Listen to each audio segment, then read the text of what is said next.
মা হওয়া একটা আলাদাই অনুভূতি। তাতে সেই প্রসব হতে পারে সিজার, হতে পারে নর্মাল। এমন নয় যে নর্মালে জন্ম দিতে গিয়ে বাচ্চা বেশি কষ্ট পেতে হলো, সিজারে জন্ম দিতে গিয়ে কষ্ট নেই, বা সিজার হয়েছে মানে তোমার বাচ্চাটাই খুব কষ্টে জন্ম দিয়েছো তুমি, নর্মাল যাদের তাদের বাচ্চার কষ্ট নয়, এটা কিন্তু কথা নয়। দুটো দু রকম ভাবেই কষ্টের। তবে সিজার হওয়ার পরে অনেক রকম সমস্যার সম্মুখীন হতে হয় একজন মাকে, যার মধ্যে সব থেকে বড় যে সমস্যা সেটা হলো সিজার পেরিয়ে গেছে, ব্যথা পেরিয়ে গেছে, বাচ্চাও কোলে পেয়ে গেছে, সব কিছুই মোটামুটি নর্মাল, কিন্তু পিঠ এবং কোমরের যে ব্যথা সেটা কিন্তু অসহ্য একটা ব্যথা হয়ে রয়ে গেছে সারা জীবনের সঙ্গী। আজকের মায়েদের ধারণা এবং প্রতিটি মহিলায় যাদের সিজার করে জন্ম হয় বাচ্চার, তাদের প্রত্যেকেরই একটা নর্মাল ব্যাপার হয়ে গেছে এটা, কি সিজার হয়েছে মানেই ওই যে পিঠের মধ্যে কোমরের মধ্যে যে অ্যানাস্থেসিয়া ইঞ্জেকশন দিয়েছে, সেই ইঞ্জেকশন ফুটো করে মাজায় দেওয়ার ফলে এই কোমরে ব্যথা, এই পিঠে ব্যথা, এবং এটা সারা জীবনের সঙ্গী হয়ে রইল। এই ধারণাটা কি ঠিক, নাকি এর পিছনে অন্য কোনো কারণ রয়েছে? আদেও কি এই পিঠ ব্যথা কোমর ব্যথা থেকে মুক্তি পাওয়া যেতে পারে? আজ আলোচনা করব এই বিষয় নিয়ে। আজকের আমার আলোচ্য বিষয় হলো সিজারের পর পিঠ ও কোমরে ব্যথা কেন হয় এবং এটা ঠিক করার জন্য আমরা কি করতে পারি। এক্ষেত্রে আমাদের কি কি করণীয় বিষয় রয়েছে যাতে করে এর থেকে আমরা মুক্তি পেতে পারি, এবং যারা অবশ্য করে যারা প্রেগন্যান্ট, এখন যাদের সি সেকশনে বেবি হওয়ার কথা রয়েছে, তাদের জন্য এই ভিডিওটি উপকারী হতে চলেছে। কারণ তোমরা যদি প্রথম থেকে এই নিয়মগুলি মেনে চলো তাহলে পরবর্তীতে এই ব্যথার সম্মুখীন তোমাদের হতে হবে না। প্রত্যেককে ওয়েলকাম জানাই আমার ওয়েলকাম প্রিন্স পায়েল সুমন চ্যানেলে, এবং যারা আমার চ্যানেলে নতুন প্রথমবার ভিজিট করছো তাদের বলবো সাবস্ক্রাইব করে পাশে থাকো। যদি আমার ভিডিও ভালো লেগে থাকে তাহলে অবশ্যই করে একটি লাইক করে দিও এবং কমেন্ট করতে ভুলো না। তো অনেকেই রয়েছে যারা তোমরা আমাকে অনেক বেশি ভালোবাসা দিয়েছো, তাদের জন্য আমি অসংখ্য ধন্যবাদ জানাই তোমাদের। এইভাবে পাশে থাকো, সাপোর্ট করো। তো চলো বেশি লেন্দি না করে শুরু করে দিই আজকের বিষয়। তাহলে আমাদের আলোচ্য বিষয় এই পিঠে ব্যথা কোমরে ব্যথা কেন হয় এবং কি করব। প্রথম যে পয়েন্টের কথা আমি বলবো সেটা হলো স্পাইনাল অ্যানাস্থেসিয়া, যেটি আমাদের যখন সিজার করতে নিয়ে যাওয়া হয় সেই সময় মাজার মধ্যে কোমরের কাছে ফুটো করে পিঠের মধ্যে দেওয়া হয় ইঞ্জেকশন। এর ফলে কি হতে পারে? এর ফলে যে জায়গাটায় সেই ইঞ্জেকশনটা দেওয়া হলো, যে জায়গায় দেওয়া হলো সেই জায়গাটা একটুখানি শক্ত হয়ে যেতে পারে। তবে সেই শক্ত কিন্তু খুব বেশি দিন স্থায়ী নয়, খুব কয়েকটি দিন সেটি থাকে। এবং আরেকটা এই অ্যানাস্থেসিয়া দেওয়ার ফলে হতে পারে সেটা হলো প্রচণ্ড মাথা যন্ত্রণা করতে পারে। তবে সেটা হয়তো অপারেশন শেষ হওয়ার পরের থেকে শুরু হয়ে যেতে পারে, মানে একটুখানি তোমাকে বেডে দিয়ে দেওয়া হলো তারপর থেকে শুরু হয়ে যেতে পারে। তবে এই সমস্যারও সমাধান রয়েছে। প্রচণ্ড মাথা ব্যথার থেকে যদি মুক্তি পেতে চাওয়া যায়, প্রচুর পরিমাণে জল খেতে হবে। প্রচুর পরিমাণে জল পান করলে কিন্তু এই সমস্যা থেকে মুক্ত হওয়া যাবে। নেক্সট যেটা বলবো সেটা হলো 2 নম্বরে হরমোনজনিত পরিবর্তন। যখন 9 মাস কাছাকাছি আসে, বাচ্চা হবার সময় চলে আসে, এই সময় কি হয় না, পেটের ভেতর থেকে তো বোঝা থাকে না যে নর্মাল হবে নাকি সিজার। তো স্বাভাবিক নিয়মেই বাচ্চা বেরোনোর জন্য যে স্থানটি সেটি আস্তে আস্তে করে খুলে যেতে থাকে, বড় হতে থাকে।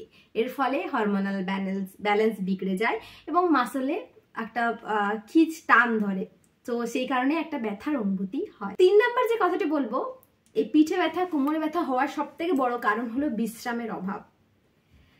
এই সময় সিজার হওয়ার পর এমনিতেই প্রচুর বিশ্রামের প্রয়োজন একটি মায়ের, কিন্তু তার ঘন্টায় ঘন্টায় বেবিকে ফিড করানো, বাচ্চাকে খাওয়ানো, কিংবা আরও নানান কারণে শারীরিক অসুবিধা শারীরিক অস্বস্তির কারণে সে না ভালো করে রাত্রে ঘুমোতে পারে, না ভালো করে দিনে ঘুমোতে পারে। তার সাথে যাদের একা বাড়ি একা ফ্যামিলি, তাদের তো কিছু কিছু খুব হালকা হলেও কাজকর্মও করতে হয় হসপিটাল থেকে ফিরে এসে।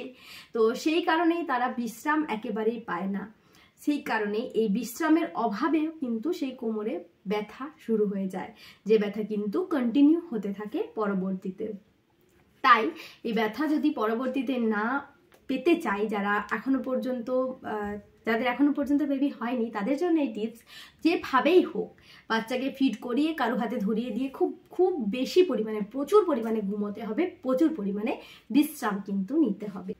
নেক্সট যেটা বলবো সেটা হচ্ছে রং পজিশনে বাচ্চাকে দুধ খাওয়ানো বা বাচ্চাকে কোলে নেওয়া। এই কারণেও কিন্তু পিঠের মধ্যে, কোমরের মধ্যে টান পড়ে। যেহেতু তখন প্রত্যেকেই নিউ মম, নতুন মম, সবে সবে বাচ্চা তার কোলে এসছে, লোকের বাচ্চাকে বা অন্য বাচ্চাকে কোলে নেওয়া এবং নিজের বাচ্চাকে ফিড করানো, কোলে নেওয়ার মধ্যে অনেকটাই পার্থক্য। সেইভাবে অন্য কোনো বাচ্চাকে এইরকমভাবে কোলে নেওয়া হয়নি যেভাবে নিজের বাচ্চাকে নেওয়া হয়। তো ফিড করানোর জন্য যে পজিশন, যে পশ্চার আমরা ব্যবহার করি, যেভাবে আমরা বাচ্চাকে ফিড করাই, এই পদ্ধতি কিন্তু ভুল।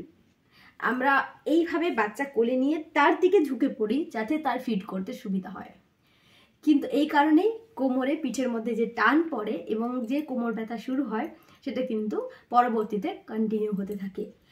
আর তার সাথে আমাদের বাচ্চা যেভাবে বড় হতে থাকে, আমাদের কিন্তু ফিড তাকে আমরা করাতেই থাকি, কারণ আমরা জানি 6 মাস পর্যন্ত কিন্তু মায়ের দুধই বাচ্চাকে খাওয়ানো উচিত। তো এই রং পজিশনে কিন্তু আমরা বাচ্চাকে অনেক দিন ধরে ফিড করাতে থাকি, ফলে এই ব্যথা কিন্তু গভীরভাবে চেপে বসে। তাই বাচ্চাকে ঠিকঠাকভাবে ঠিক পজিশনে কোলে নিয়ে ফিড করাতে হবে। এইভাবে বাচ্চাকে উপরে তুলে নিজের কাছে নিয়ে এসে তাকে ফিড করাতে হবে, না কি নিজে ঝুঁকে গিয়ে তাকে গিয়ে ফিড করাবো। নেক্সট, যেহেতু বেস্ট ফিড করাতে হয় মায়েদের, তাই দুধের মধ্যে দিয়ে ক্যালসিয়াম বাচ্চার শরীরে প্রবেশ করে। তাই ক্যালসিয়াম আর ভিটামিন ডি এগুলোর অভাবেও কিন্তু পিঠে, কোমরে ব্যথা, মেরুদণ্ডের মধ্যে ব্যথা অনুভূত হয়। তাই একজন মাকে ক্যালসিয়াম সমৃদ্ধ খাবার, ভালো মন্দ খাবার যেমন খেতে হবে, সেরকম একইভাবে কিন্তু তাকে ক্যালসিয়াম ওষুধও খেতে হবে, ভিটামিন ডি যুক্ত ওষুধ, সেগুলো ডক্টর রেকমেন্ড করবেন, সেগুলো কিন্তু কন্টিনিউ করতে হবে মনে রেখে। নেক্সট, পরবর্তী যে সমস্যার কারণে এই অসুবিধাটা আমাদের সম্মুখীন হতে হয়, সেটি হলো এখনকার দিনে প্রচুর কাজের চাপ বলতে পারি, বা সময়ের অভাবে বলতে পারি, নতুন মা হওয়ার কারণে সে বাচ্চার খেয়াল রাখতে গিয়ে, বা অনেকে ওয়ার্কিং মম থাকে, সব কিছু মিলিয়ে মিশিয়ে নিজের খেয়াল নেওয়াটাই মায়েরা ভুলে গেছে। সেই কারণে নিজের শরীরের মধ্যে রোদ লাগাতে ভুলে যায়। এই রোদ থেকে ভিটামিন ডি পাওয়া যায়, আমরা প্রত্যেকেই জানি।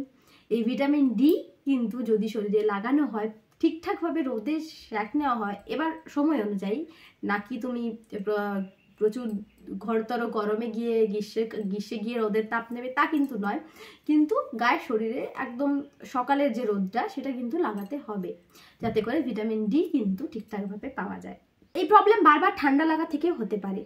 বারবার যদি ঠান্ডা লাগে, সেক্ষেত্রেও কিন্তু হাড়ে ব্যথা, কোমরে, পিঠে ব্যথা কিন্তু কন্টিনিউ থেকে যেতে পারে। সেই কারণে যদি খুব বেশি ঠান্ডা থাকে এবং ব্যথা কিন্তু প্রথম যখন ব্যথা থাকবে, সেই সময় কিন্তু হট ব্যাগ দিয়ে সেক নেওয়া যেতে পারে, তাতে করে অনেকটা আরাম, রিলিফ পাওয়া যাবে।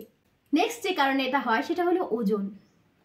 ওজন একটা গুরুত্বপূর্ণ ভূমিকা পালন করে এই পিঠে, কোমরে ব্যথার ক্ষেত্রে। প্রত্যেকটি মা ভালোভাবে যদি লক্ষ্য করো, তো দেখতে পারো কি বেবি হওয়ার আগে যে ওয়েট এবং বেবি হওয়ার পরে যে ওয়েট, তার মধ্যে একটা প্রচুর পরিমাণে ডিফারেন্স দেখা যায়। অনেকেই ওয়েট গেইন করে, অনেকেরই আবার ওয়েট কমে যায়। তো এই যে ওজন বেড়ে যাওয়ার ব্যাপারটা, হঠাৎ করে শরীর হালকা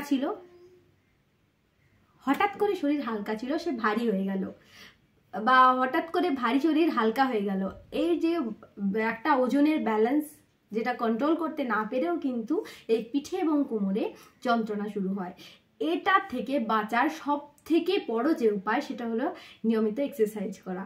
হ্যাঁ, কাজের চাপে, সময়ের ফাঁকে এক্সারসাইজ করা সেইভাবে সম্ভব হয়ে ওঠে না মায়েদের পক্ষে, তবে নিউ বেবির যত্ন নিতে গেলে নিজের যত্ন আগে নিতে হবে। সেই কারণে খুব বিশাল কোনো ব্যায়াম যদি নাই করতে পারা যায়, বিছানার মধ্যে শুয়ে শুয়ে পাটাকে স্ট্রেট করে উপরে তুলে কোমরের ওপরে যে কয়েকটা ব্যায়াম রয়েছে, যে কয়েকটা ব্যায়াম তোমার ডাক্তার তোমাকে রেকমেন্ড করে দেবে জিজ্ঞাসা করলে, তো সেই কয়েকটি ব্যায়াম কিন্তু করতে হবে। আরও একটি প্রবলেম যে কারণে এই সমস্যায় আমাদের সম্মুখীন হতে হয়, সেটি হলো এক কাতে শোয়া। বাচ্চাকে ফিড করাতে গিয়ে বা বাচ্চার দিকে ঘুরে থাকতে হবে, এরকম কিছু নিয়ম কানুন থাকে আমাদের।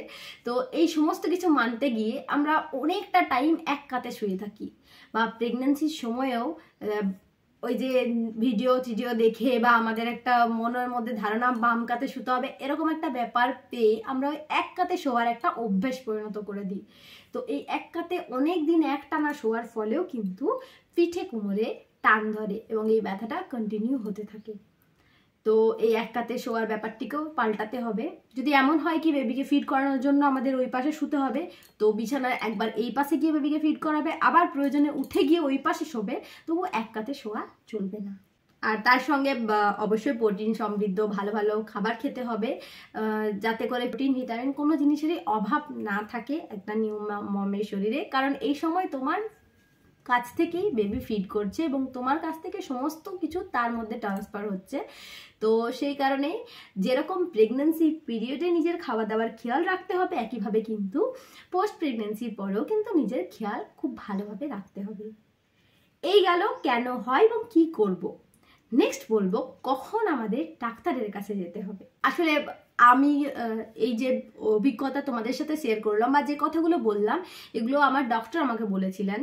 আমি অনেক দিন পরেও আমার বেবি যখন মোটামুটি 5 মান্থ 6 মান্থের কাছাকাছি, সেই সময় কিন্তু আমি প্রচণ্ড কোমরে ব্যথা অনুভব করি এবং এই ব্যথা আমার যাওয়ার নামই নিচ্ছিল না।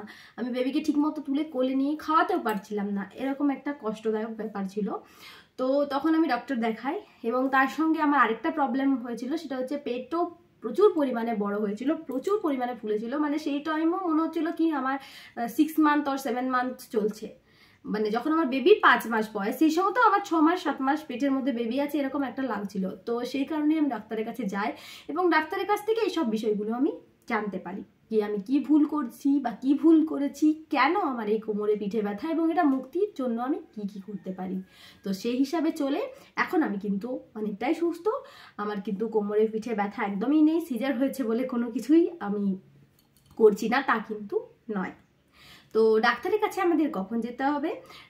ডাক্তারের কাছে আমাদের তখনই যেতে হবে যখন এই পিঠে ব্যথা কোমরে ব্যথার সঙ্গে পেটেও যন্ত্রণা অনুভব করবেন, বা এই যে সমস্ত নিয়মগুলি আমি বললাম এগুলো মেনে চলার পরেও যদি দেখেন যে পিঠে ব্যথা কোমরে ব্যথা আমাদের অসহ্য রয়েছে, যাচ্ছে না, বা যদি দেখা হয় কি পা চিনচিন করছে, অসম্ভব দুটো পায়ে একটা চিনচিন ভাব, প্রচন্ড মাসেল উইক লাগছে, মানে হাঁটা চলাও অসম্ভব মনে হচ্ছে, তখন কিন্তু একেবারে দেরি না করে ডক্টরের কাছে চলে যেতে হবে। মনে যদি কোনো কনফিউশন থাকে সেটা দূর করার দায়িত্ব ডক্টরের। তাই তোমাদের সমস্ত কিছু পালন করার পরেও যদি সমস্যা হয় অবশ্যই তোমার ডাক্তারের সঙ্গে তোমাকে পরামর্শ করতে হবে। তো যদি আমার ভিডিও ভালো লেগে থাকে, যদি তোমাদের একটু আমার ভিডিওর দ্বারা উপকার হয়ে থাকে, তাহলে একটা লাইক করে দিও আর কমেন্ট করে জানিও কি তোমাদের এই ভিডিও থেকে কোনো উপকার এসছে কি না। আর যদি তোমাদের আরও কিছু এই বিষয়ে জানার থাকে তোমরা আমাকে কমেন্ট বক্সে জিজ্ঞাসা করতে পারো। তো ততক্ষণ পর্যন্ত টাটা বাই বাই, আবার দেখা হবে নতুন ভিডিওতে।